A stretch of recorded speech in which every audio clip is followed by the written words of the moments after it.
2021 Spider-Man: No Way Home is a tough act to follow. Tom Holland's third outing as Spider-Man not only had timeline-changing consequences for the MCU, but it also handled nostalgic fan service, bringing back classic villains like Green Goblin and Doc Ock, and even past Spider-Man actors like Tobey Maguire and Andrew Garfield. But with Holland's Peter Parker swinging into a new costume by the end, there are high expectations for what the fourth Spider-Man movie would look like. Today, at Movie Recap Pro, we look at all the theories and production details that we know about MCU's Spider-Man 4. A major highlight of the ending of Spider-Man: No Way Home was the memory wipe caused by Doctor Strange's spell. The only way to save the multiverse was to erase Spider-Man's memory from everyone's heads. Just make everyone forget Peter. His best friends, Ned and MJ, also end up forgetting his existence. Now that he's all alone, Peter might make some new friends in the fourth film. Ned and MJ might remember Peter and his superhero alter ego later due to a probable break in the multiverse.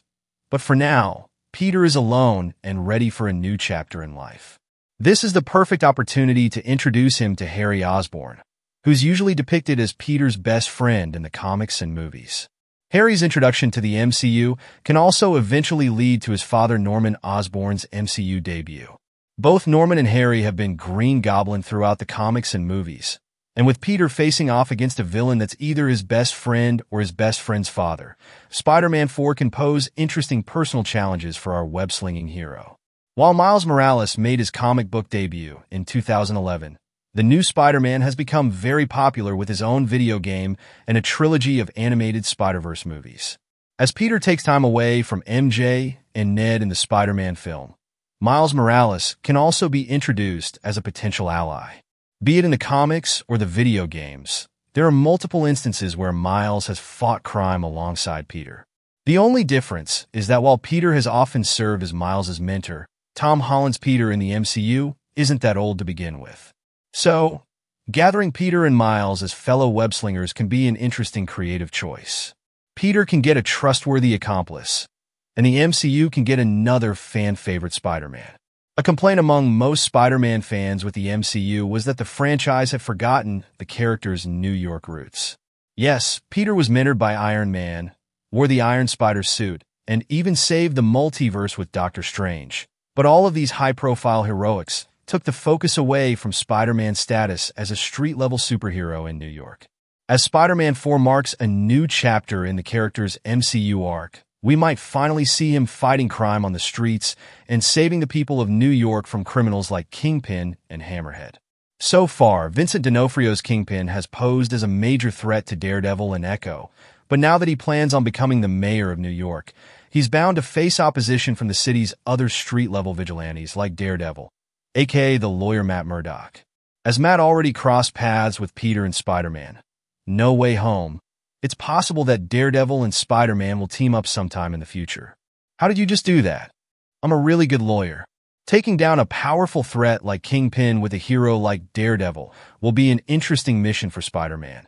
And in such ways, Spider-Man 4 can make the friendly neighborhood storylines more grounded and realistic. Instead of any StarTech armor or Doctor Strange spell, Peter will have to depend on his own wits and survival skills this time around. One of the post-credit scenes of Spider-Man: No Way Home teased that a part of Eddie Brock's symbiote from the Venom movies has entered Earth 616, the main dimension of the MCU. With the parasitic symbiote on the loose, Spider-Man 4 might also tease a Venom Connection. This implies that Peter's Spider-Man suit could get infected with the symbiote, expanding upon the storyline that Sam Raimi's Spider-Man 3 tried exploring. Eddie, the suit. You gotta take it off. Oh, you'd like that? Wouldn't you? Another alternative is to introduce the MCU's version of Eddie Brock and turn him into a potential villain like Venom.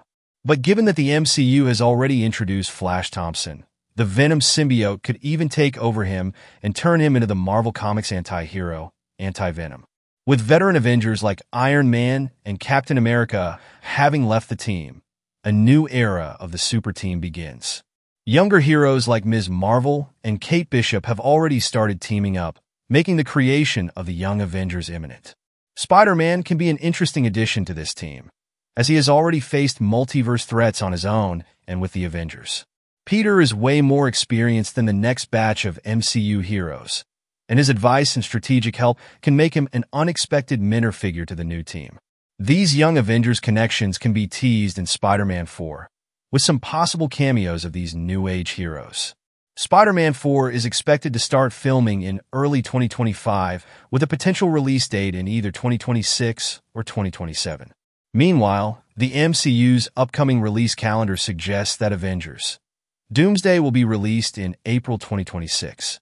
The MCU's other 2026 projects are expected to be released in February and November, but Spider-Man 4 will not be released in either month. Considering the first two MCU Spider-Man movies released in July, it's also possible that the next one will get a summer release date. If indeed Spider-Man 4 releases after Doomsday, then it can be an interesting middle chapter between Doomsday and Secret Wars. Going back to the comics, Marvel fan Reddit user 612 suggested that Robert Downey Jr.'s Doomsday could create Battleworld at the end of Doomsday. Battleworld is a dimension from the comics that puts several Marvel characters and universes into one planet.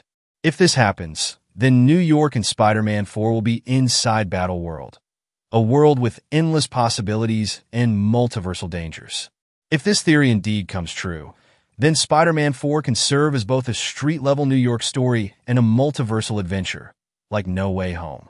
With Aunt May and Tony Stark gone, Peter has no parent figure left in his life.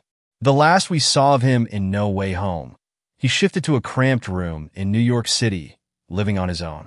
Spider-Man 4 can find him balancing college with a side job, and if the film sticks to comic canon, we will finally get to see Peter become a photojournalist for the Daily Bugle. His high school classmate Betty Brant has already started interning at the Bugle's social media division, so Peter might join her for some extra bucks. While not much is known about the upcoming Spider-Man project, The Hollywood Reporter revealed that Destin Daniel Cretton was being roped in as director in September 2024.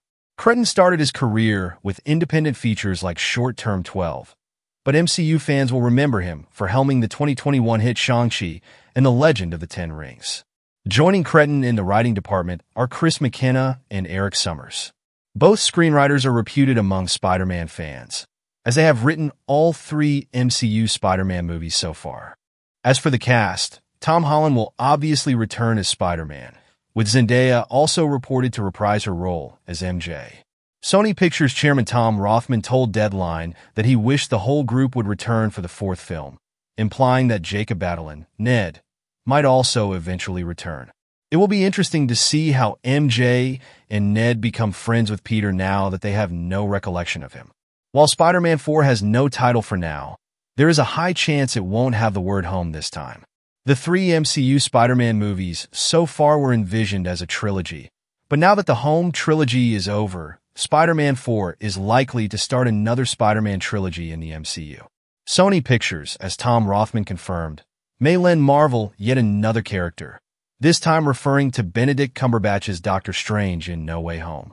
Rothman told Phase Zero podcast, "We lend one, then they lend one, and that's how Benedict is in this movie. So we have one more lend back that is committed. If Spider-Man 4 has a street-level spin to it, then there are high chances this other character turns out to be Daredevil." So, with potential crossovers, multiversal connections, and some street-level rebranding, Spider-Man 4 carries a lot of promise. Straying away from the home trilogy, the fourth film can mark a new era in Peter Parker's hero arc. And if it does have any connections with Doomsday or Secret Wars, then Spider-Man 4 can be an ambitious reset for the MCU, balancing the hero's New York City adventures with larger consequences on the Marvel Universe.